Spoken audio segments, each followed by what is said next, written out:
Hello everyone, today we will talk about how to fix or how to solve the problem of desktop. On the application of Netflix, you click on settings.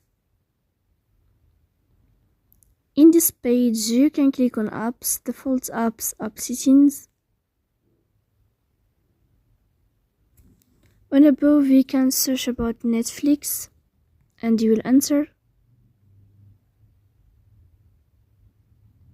Here you can click on first stop and you can click OK. After that, you will enter to the window of storage.